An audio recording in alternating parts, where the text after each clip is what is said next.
We are live here on YouTube. Welcome people from the internet to A-létheia, the Speak Up Club, live.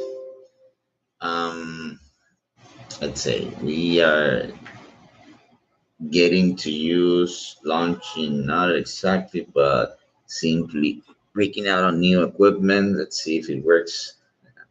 Got a little tiger for Instagram. Oh, sorry, made a mistake right here. Now we are live also on Instagram. Just a bit of a technical issue. Sorry, people. There. Okay. Good. The volume. All right. And we have both Instagram and YouTube. And we got side O's as well. What's up? You want your space too? What?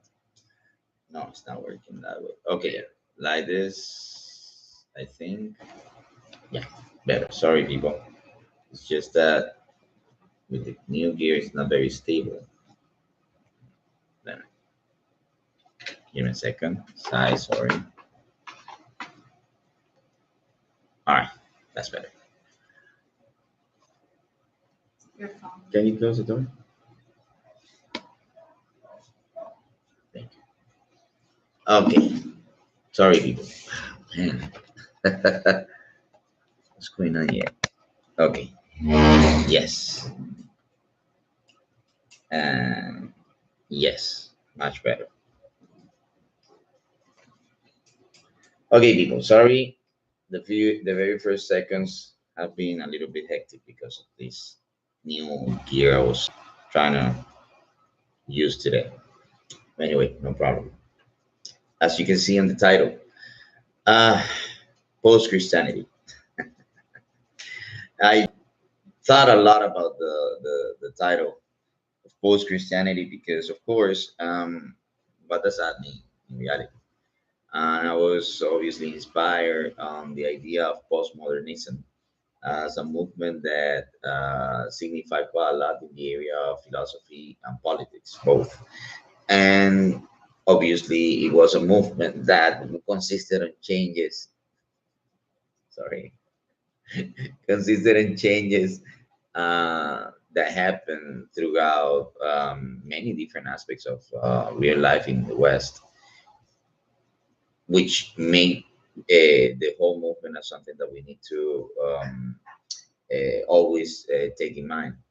And when we speak about Christianity, we are not definitely speaking about Catholicism or uh, a specific faith of the whole diaspora of Protestantism in terms of Christianity. Christianity is way bigger than that. So Christianity, I will say that is more or less most faiths that are spread out in the West. Okay, that come from the Abrahamic Christianic faith. So I cannot really claim to say the same thing for, let's say,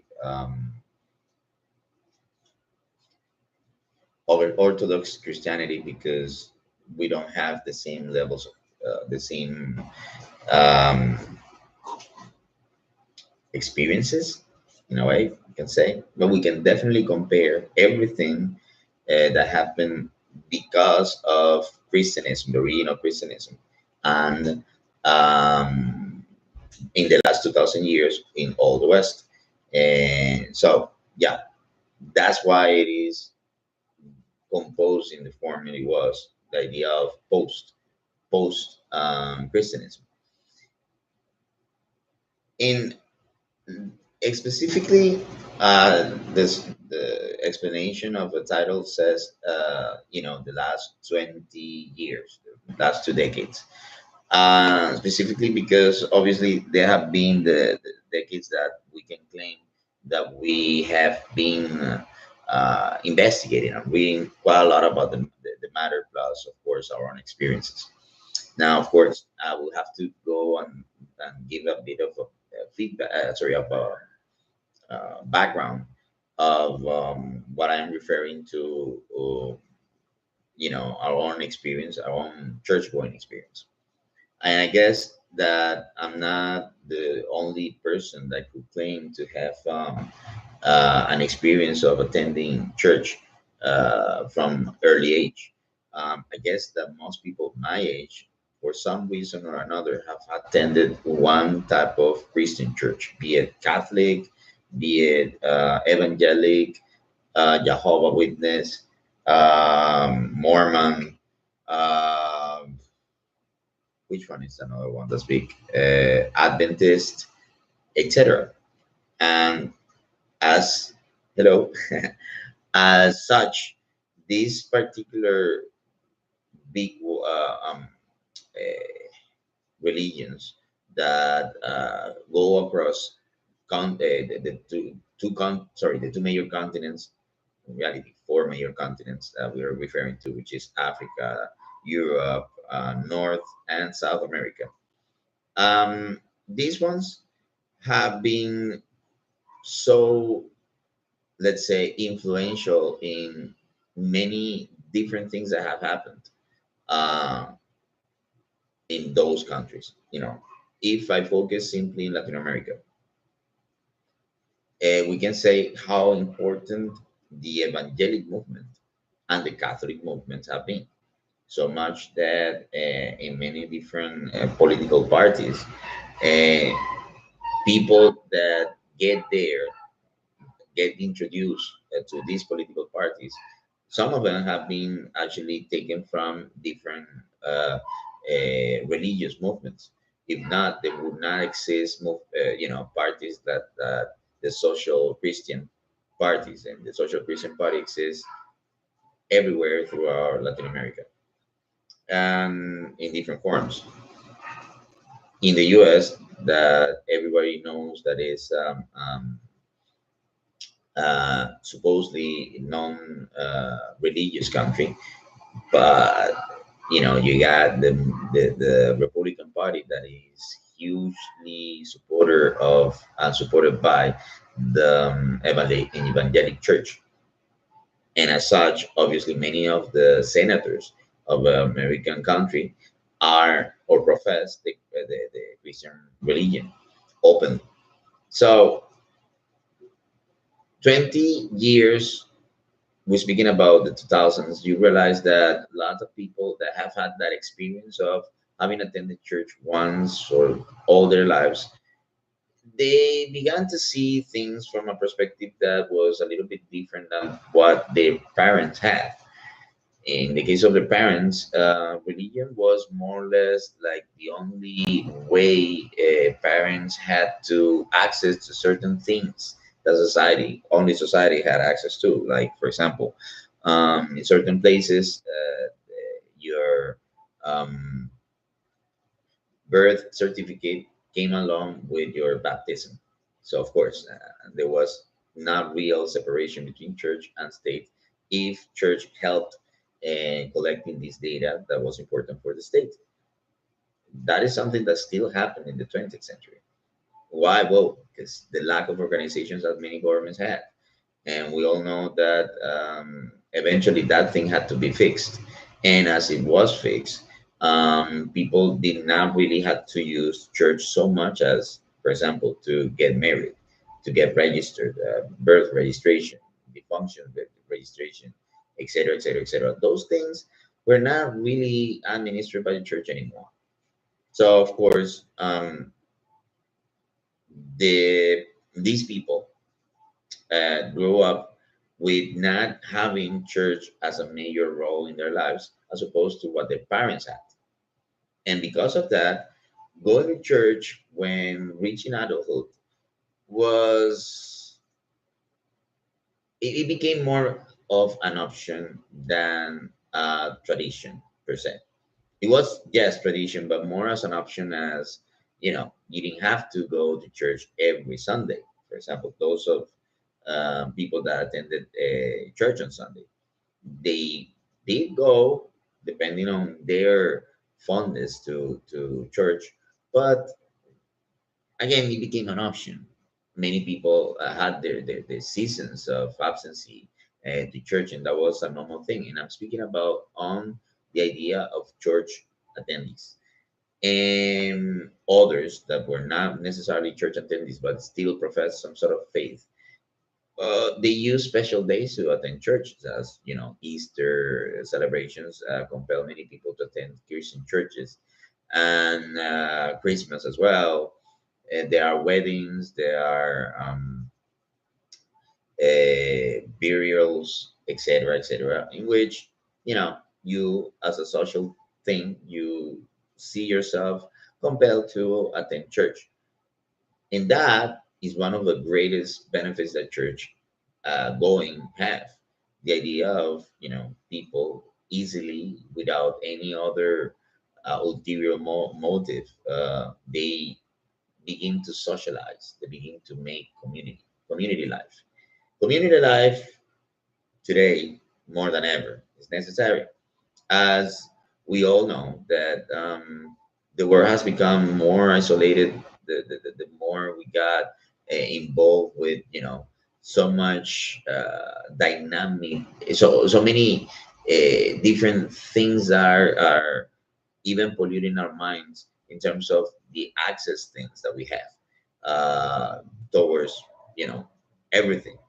There are so many different options because of technology that people end up not doing much in reality.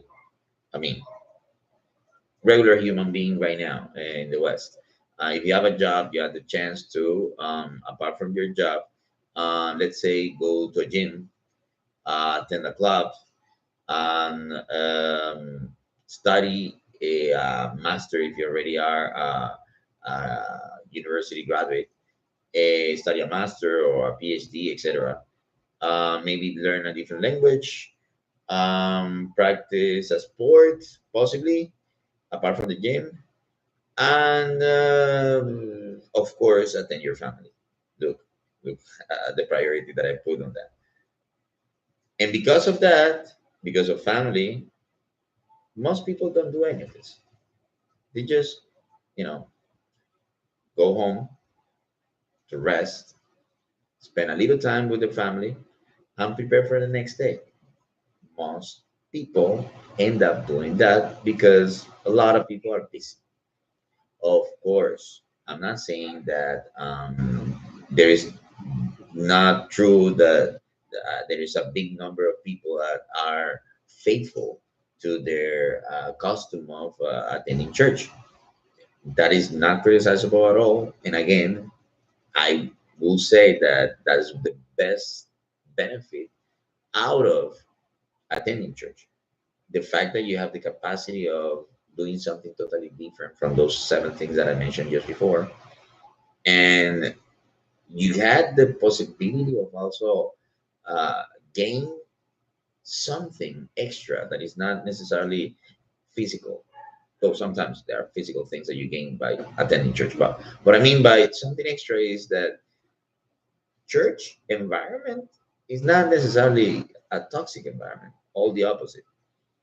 Church environment is supposed to be geared towards the harmonious communion among different people on behalf of a faith, right? And as a faith that is professed by Christianity, the same principles apply to every uh, type of division or denomination of Christianity, which is love God, love your neighbor as you love your God. Sorry, after you love God, and be better to others. So, in a way, church promotes self improvement no matter what. And self improvement is never something terrible, it's never something bad.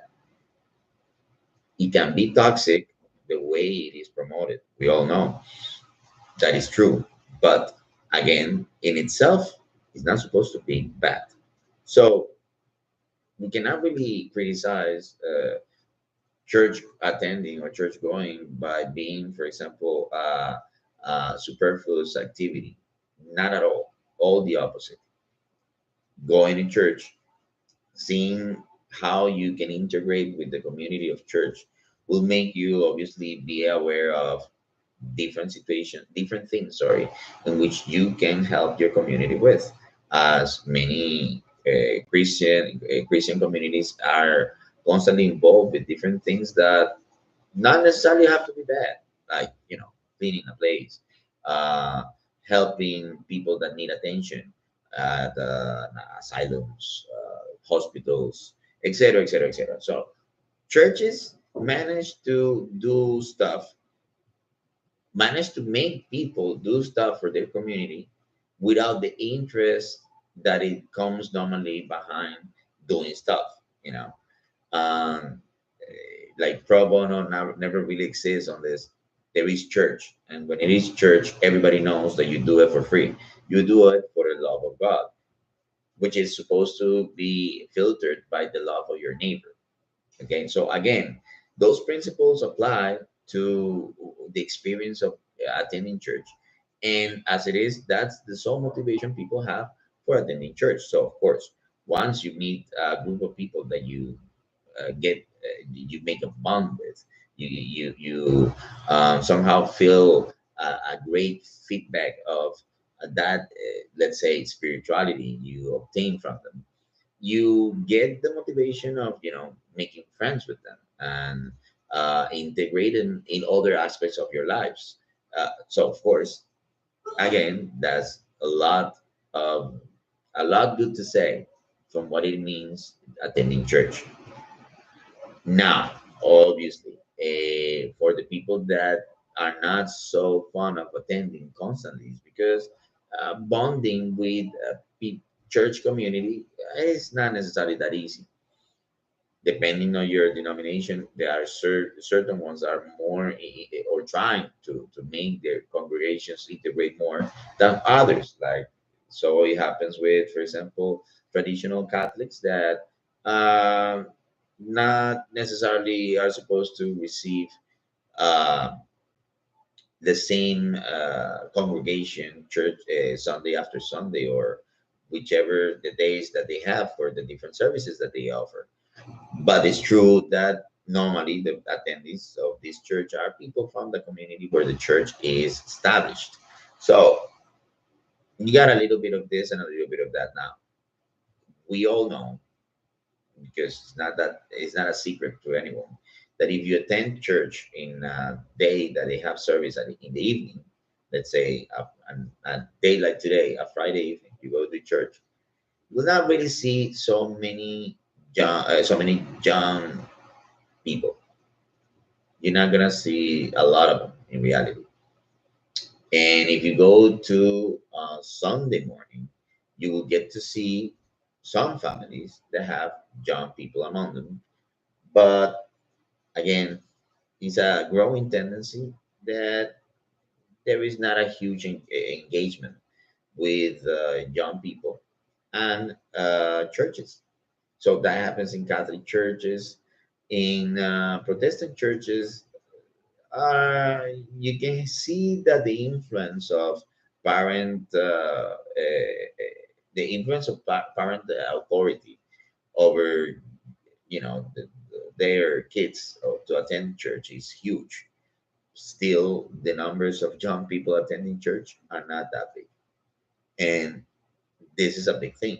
It's a big thing to consider. Why is it that so many people begin to, you know, uh, hesitate and when choosing what to do on a Sunday morning? My own experience, I would say that I lost my faith having born in a very strong Protestant family, Pentecostal and Baptist. I lost my faith, I think possibly before I reached my 20th birthday, but I lied to myself for 2 years more. And I used to go attend the church um, without having real faith, really.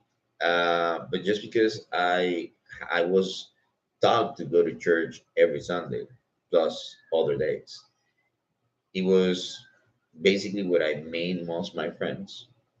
Um, when I settled in the city, that was basically the community that received me, and many contacts regarding jobs, regarding even studies, hobbies, etc., came through church.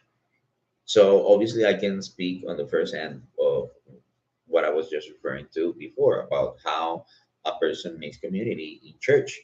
Um, you know, typically getting to be acquainted to doctors, doctors that were really good that otherwise you would not really have a chance to know, and getting to acquainted to lawyers, with getting acquainted to any different type of professionals. Many different type of professionals make their acquaintance basically through church, if they actually bond in through different church activities. That is great. That's a perfect thing that church taught me. And of course, the fact that I met so many interesting people, and of course, I relate to them in such a friendly way that was, religious way, in which there is no, uh, how can you say this? There is no, again, ulterior motive behind the people that you know, of getting to know you. I mean, they find you as a person that are fond of their own faith, and that's enough for you to, become their brothers and their sisters. It's great. Okay, so I had that extended family, and I didn't want to lose it, even though I did not have any faith myself anymore, until I could not do it anymore. When I could not do it anymore is when I challenged my beliefs, trying to see, I mean, what else I could actually hold on to in terms of the ideologies behind the things that I thought. I couldn't do it anymore. So, of course, after my 23rd or 24th birthday, I decided not to go to church anymore. I thought I was being a hypocritical person if I kept going to church. Originally, that made me aggressively separate from many of my connections, my bonds, my old friendships and acquaintances. And that really didn't do well for my personality back then, because I was still a very young person. And of course, you can justify situations like this by saying that you're angry at people that are still believing in those fake ideas. You know, the very first atheist uh, ranting situations that a person that stopped going to church, purposely stops going to church, normally goes through. I cannot say I feel that way anymore. That was more than about 20 years ago. So of course, a lot has happened. You can say that people like me are so many, because I get to speak to them all the time. People like me are so many people that have some sort of background, religious background for some reason. They still have those values there, because if you believed in those things, you cannot really 100% change those things. Those values are related to what I said before, not necessarily love God anymore if you don't believe in God, but love your neighbor, yes. Try to be benign to your neighbors, yes, of course, because that's a Christian principle as it is. Not necessarily that is not alienated from many other different ethical principles that have been embedded in the Christian discourse, because we all know that Christianism originally was it fed a lot on Platonism, on Aristotle, on Plato, philosophy, and many of the original Christian thinkers were strongly defenders of the same principles that at the end philosophy ended up agreeing on too. So there is a connection, about an ethical connection between both. that is totally undeniable. For that reason, we say that if we have people thinking about um, being a person that looks or seeks for self improvement, that person can easily reach those conclusions from uh, being a Christian, any type, or being, let's say, an intellectual, an intellectual enthusiast. Okay, that's I prefer to call them like that instead of just philosopher seekers or philosophers or philosophy students, because you don't need to be a philosopher student. You can be, again, someone that is interested in getting to know stuff because of that principle of self-improvement, and you can reach to the same texts of the same people because those were the people that were thinking about that. So you can come from different fields of science, law, mechanics, administration, etc., etc. But if you're interested in self improvement, you begin to read stuff, to seek for stuff that will feed, will make you get that type of knowledge, and at the end, you will end up being, finding the best guys, and the best guys are always in philosophy. So I'm sorry, you can have it. That's undeniable. Now I subtract a little. Going back to the original point, my experience attending church. Uh, Obviously, I said before, the things that I loved were not necessarily what made me stay, because at the end I ended up leaving church. And as I did, I know of many cases of people, many of the reasons why people tend to leave are so similar. Because we're humans. Uh, the reasons why we feel uncomfortable, ideologically uncomfortable with a place, tend to be, or tend to summarize on the same one. Like, we don't feel that there is um, correlativity between the message and the actions taken at the place where, you know you're supposed to seek for this type of integrity, spiritual integrity. Let's make an example. For young people, this happens, it's true. They feel alienated by the series of rules that make a religion be that type of religion. What make a denomination of Christianity be the way they define themselves. Like, some Christians are the ones that, instead of saving Sunday, they prefer to say the Saturday. Some Christians are those ones that prefer to not celebrate any single public celebration, not even Christmas.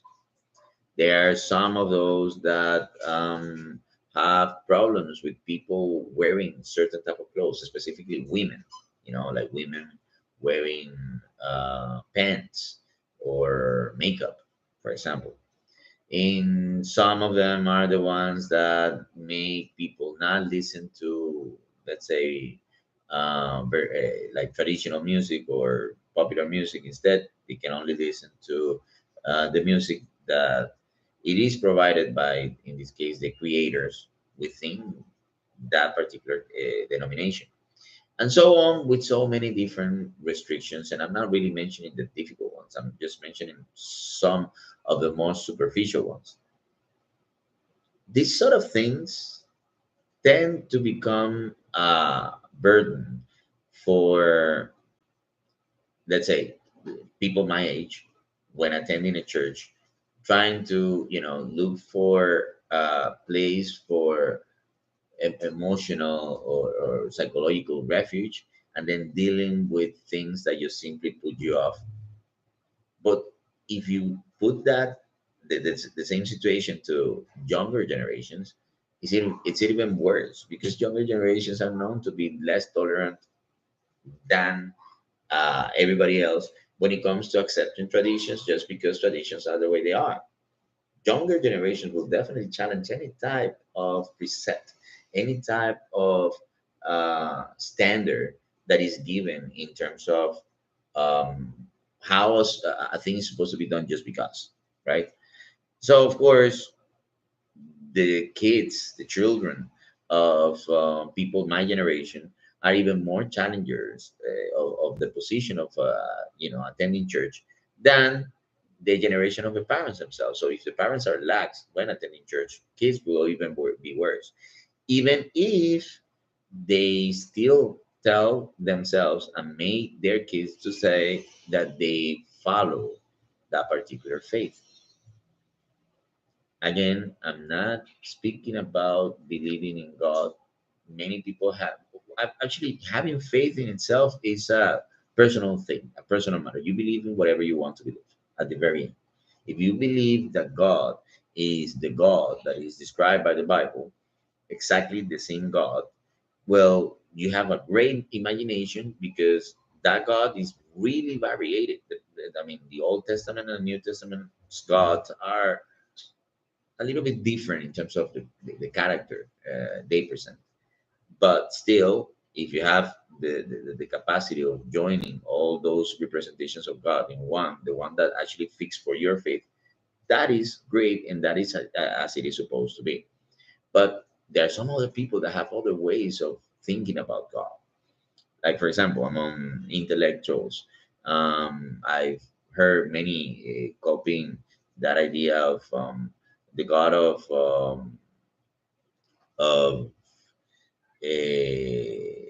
Spinoza, like it was the time of Albert Einstein when he was asked that question. I mean, what will be the faith that they profess? And in that time, the famous quote was that he followed the God. If he believed in a God, he believed in Spinoza's God. And we all know that Spinoza's God is a very intellectual form of actually considering the possibility of that superior being that is the cause for the existence of everything that is alive or not today. So yeah, I mean, you have a lot of thinkers, a lot of intellectual enthusiasts that have that way of thinking, and that is not something that is that gets in the way of their own church experience. Sometimes they go, sometimes they don't. Then you got people that go mostly because of tradition, but this tradition, as normally happens, it is a burden when you have other stuff to do, and it becomes that thing that you tend to, you know, neglect when it comes to situations in which you have to dedicate to other stuff, and it happens. It happens because it's true. But then we got the other situation that is the other side of the coin of the greatest thing that I mentioned before of church attending, and it is specifically that that this is this shadow behavior, to put it better with the vocabulary that we use in this channel, this shadow behavior of the community, right? We said that the community welcomes you and absorbs you because you bond with them, you bond with individuals that help you with it. But the same community can alienate you by their behavior. That type of behavior that is obviously promoted by certain type of interest, because as so happens, communities are formed by people, and people are susceptible of doing what people do. And there comes certain communities of churches in which their leaders get polluted, ideologically speaking, and begin to do stuff they're not supposed to. As an example, churches today that somehow have diverted the idea of finding people to believe in their message, and instead they make their fellow attendees to reach their potential by becoming wealthier, as wealthier means loved by God, and obviously loved by God because if you have a good relationship with God, you're supposed to be wealthy. And as a sign of wealth, What you do is you donate more to your leaders, your church leaders. And we all know where this is going.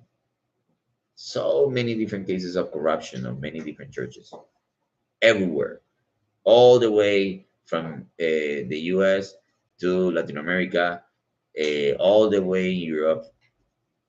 Then there is the other type of corruption, the influence that some of the leaders have beyond economics, of course, but the influence that some influences, some sorry, leaders of church have over, you know, their attendees in how they take decisions based on their businesses, or how they deal with their business in terms of their relationships, their actions. As some of them can be really intrusive. I remember the case of this friend of mine who was ashamed. He was embarrassed in front of the whole congregation in a Sunday morning, and in the level of awful embarrassment that took place. Well, it took just one line from the pastor from the stage pulpit. The pastor said something like, "This person and that person, obviously a girl, are under observation for disciplinary actions for not behaving as they're supposed to, and as such, they cannot participate in any church activity for at least 2 months."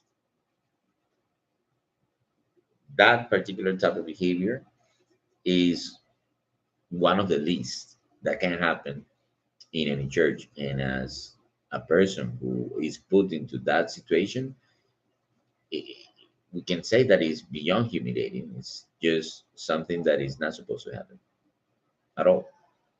Then there is a thing that, for example, we can still see going on with how sexism is never really something that is clean out of church attending. So you can see that women are seen and have always been seen as those that help men, but not as subjects themselves. That's a terrible thing. And of course, young attendees, female young attendees, will have a conflict with this reality until they decide not to attend church anymore. And then you have the experiences that people have had in which the community somehow turned wrong for some reason. There is instigation, gossip, that can make your experience at church terrible hell, because that's what they say, it's small town, it's big hell.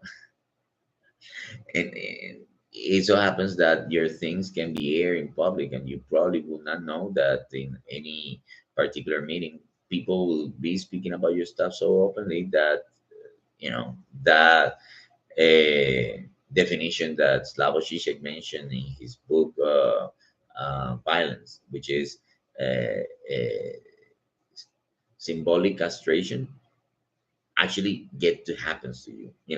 The fact that people recognize you by something that you don't recognize yourself might be true or not, but you still don't recognize yourself, and they still point you out as that. It's the worst thing, especially when there is an idea of morality involved. And of course, because of idea of morality, there is a power struggle. I mean, you're put in the position in which you are the one who's being criticized. So terrible, terrible situation. And this can happen all the time in church. We're speaking about obviously every church, every division of churches. So what is that is left for people that are extremely sensitive to how they feel in public? Some people that even have problems in their schools because, again, they don't have that particular bond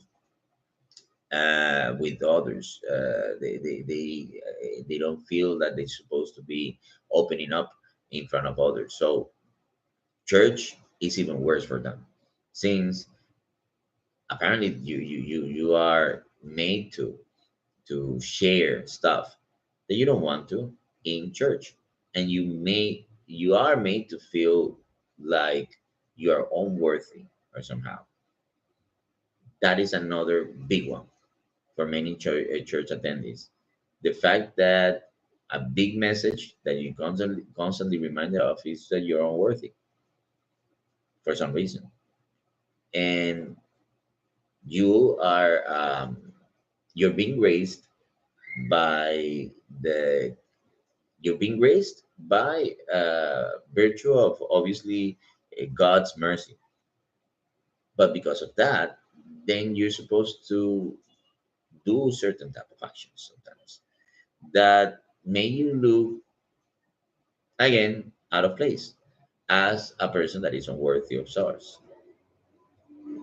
a situation that has not changed, in a situation that can make the shrinking of the population or the crowds at church even more with years. So weird that even though today people can easily be convinced of anything because of whatever they see online, so of course you will say, well, if that's true, then people will easily still have faith. You can speak to many kids today and they will say that they, yes, they profess the faith that the parents have, but at the same time they will tell you, however, I don't feel like that deep inside. And they're open on that. They're really open on their beliefs. That cannot really mean that people don't have their own personal beliefs and what they think having a faith entails or really means. So that's one of the things that we need to consider for today. People do have the capacity of believing in something beyond the physical thing, like a spiritual force, a spiritual authority, something that provides you of energy, of comfort, of emotional or spiritual peace. Even if you have that, that doesn't really mean that you need or you are obligated to become part of a church community. However, if you find a church community that does not alienate you in any of the ways that we're speaking about before, well, great, because that type of community is helpful. However, when your community makes you feel mostly that idea of you're improper and for that reason you have to do stuff, you have to pay for stuff, you simply have to compensate, that idea of compensation, I don't think you should waste your time in keeping the scheme that these people are having, because that's a scheme. When people abuse of other people because of faith, that's a terrible scheme. You have to recognize it. So if your pastor or priest or any religious leader said that you have to do something for them because God demands so, because that's the Christian tradition, or etc., etc., etc., well, you can think twice. You're free. You don't have to necessarily do what these people ask you. But if you can help someone on behalf of your faith, help someone. Help means not do what you think is good for them. Help is if you see that they need a help in something that they want, they ask you, they request, then you help. Yes, that's the type of help. So if you can do that, do that. That's not bad at all.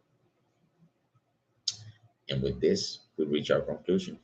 So if anyone of our, well, obviously tonight we didn't have attendees in YouTube, we had attendees on Instagram, but this video is gonna be obviously hanging in our channel, and of course people will comment and say, and consider many different things that have been said tonight.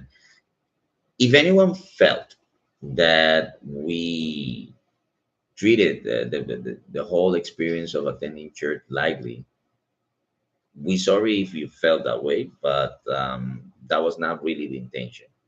The intention from the very beginning and until now, it still is let's see if we can raise awareness to the reality of what's happening with church. When you go to church, you see around the quantity of people you see, the reasons why you see them, and the reasons why you don't see many. And, to be honest about the reasons why that happens.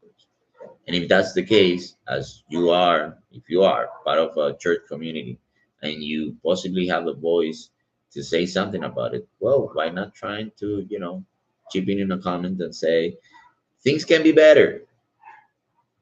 Things can always be better if we consider the best ways for everybody. So think about it. Now, remember, we always have the lives every Friday, more or less the same time. Sometimes a bit of few minutes late if I have technical issues like I happened today. And we have the every other Friday Q&A. The next Q&A is coming next week. And the topic is gonna be on our media, possibly in Instagram and Facebook, about the topic, the Q&A. But I think no, yes, that's gonna be the one next Friday. Now, apart from that, we have the Speak Up Club. As this podcast comes out for the Speak Up Club, on behalf of the Speak Up Club, we're opening new hours. So, people, if you're interested in sharing with us any of the conversations that we have so many different topics as the one that we're sharing tonight. If you're interested in, commenting about this, you say you probably share some of the experiences that we shared today, and you want to, comment on that. Apart from improving your English by simply just speaking, because that's basically what we do here in the club, you're invited. Please text us, write us. You got here the comment section. You also on Instagram have the contact option. Send us a text this way too. We will arrange a meeting, and from there on, we can work together. So remember that A-létheia is here to provide you of a great service of aiding the ways in which you can improve in your language learning. Okay, all the way from teaching you to helping you. Okay, as we've been helping many different people. So have a great evening, people. Bye bye. So live is here. Done. Yes. And here. Done.